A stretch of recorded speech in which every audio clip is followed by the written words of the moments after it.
The Australian Maltese Chamber of Commerce welcomes new members. For more details, visit their website amcc.org.au.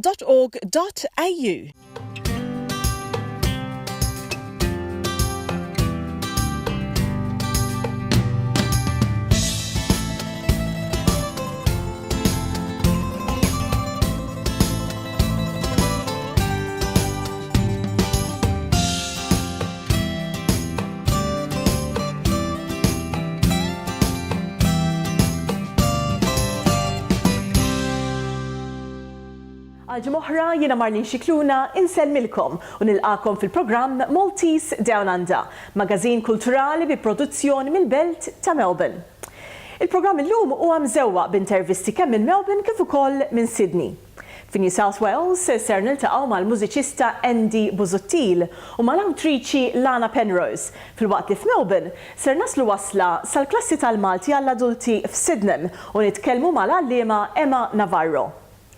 L-ewwel intervista llum ser toħodna fil-belt ta' Sydney, eżattament fil-Blue Mountains.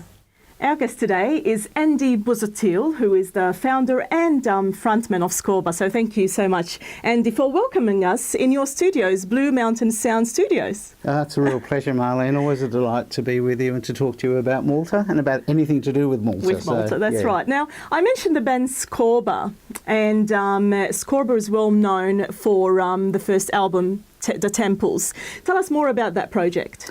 Well, the Temple project initially started off because I sort of came across the temples in my reading about Maltese history, and I was so impressed with them that I wanted to represent them more, not only to the Australian community here, but also to the Maltese community living in Australia, because it came to my attention that a lot of people from Malta didn't know about this wonderful part of our history. So the Temple project came about. We ran quite a lot of concerts in major festivals here in Australia, as well as smaller concerts in various community settings, and it was a great success. But you never performed in Malta? No, look, I was dying. I know it's a dream of yours. Absolutely dying to. I went to Malta in September last year, and I went to the temple of Hajat Im, in fact, and while I was sitting there in the theatre, the theatre in Hajat Im where they show video of the temple. And I could hear in my mind the song Hajat Im that we did on the Temple project, and I thought this would be so good in here, So my great ambition was to go and perform in the temples themselves, but it never came to be. Tell us more about Scorba, how it came about. Who is Scorba? Yeah, look, Scorba, I've been playing multicultural music here in Australia now since the mid-1980s, or early 1980s in fact, and I was always playing music that was sourced from Turkey and Bulgaria, Macedonia, Greece, Iran, and the Middle East. And after a number of years of playing this, I kept feeling that there was something not quite right in what I was doing. I just wanted to honour my cultural history more. So I thought, okay, well look, I'm going to form a band. And I started to think about what sort of music would the band play, because our Maltese traditions have been largely lost except for Ana, which is really one of the few things that we've held on to. So I started to think about historical themes in our island's history, and the temples were one of those historical themes. The second historical theme, of course, is L'Assedio, the Great Siege of Malta in 1565. Which we'll be talking about. That's the next one. But the temples, I mean, how could you not look at these things and not want the Maltese government to preserve them? And at that stage, they weren't doing this. So I thought, look, they need to be brought more into the public eye. So Scorba came about, and I thought the first project has to be about our ancient history, which is such a secret. But it's such a magnificent history. I mean, I went to Gantia temples when I was in Gozo in September last year. And the oldest freestanding structure in the world. In the world, yeah. But not only freestanding, but roofed. Mm-hmm.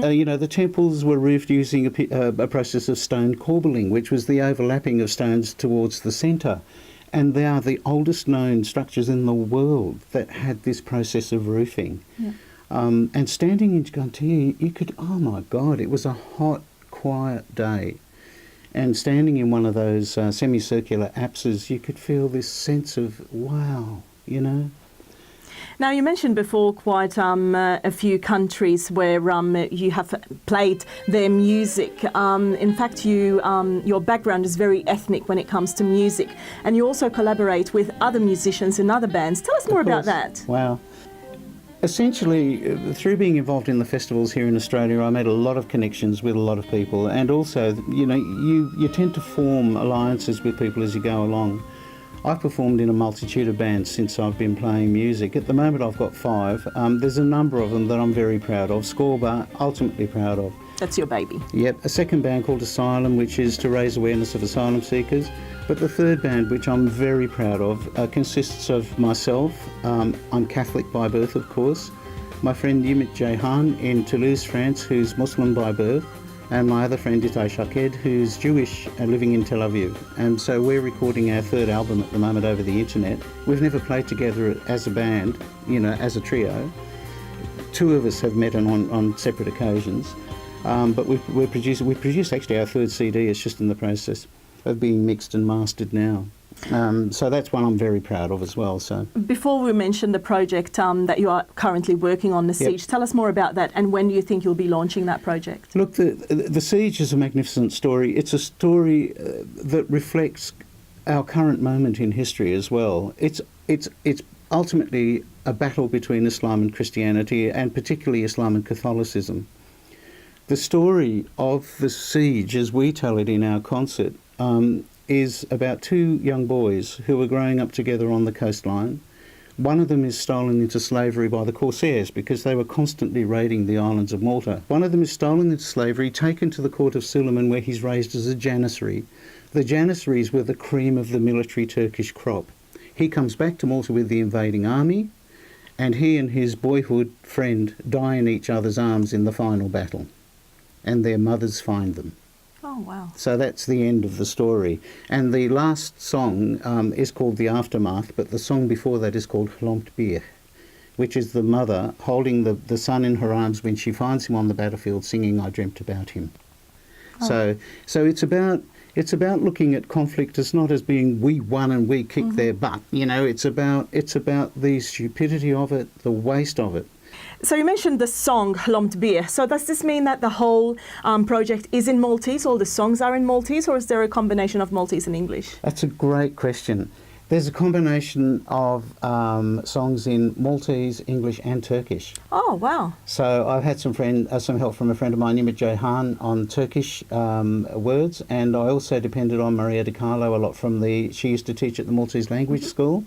And Maria gave me some expertise on some of the Maltese words, and some in English. So it's a good combination. But everything is explained through the concert, so everybody knows the context of each song. How is it going to be launched? Is it just going to be a musical launch? Is it going to be a stage production? What's the plan? The Siege project is, I'm planning to launch it in the second half of this year, later in the year. We do have a concert already planned to run in the Blue Mountains in Wentworth Falls. It's going to be a small concert.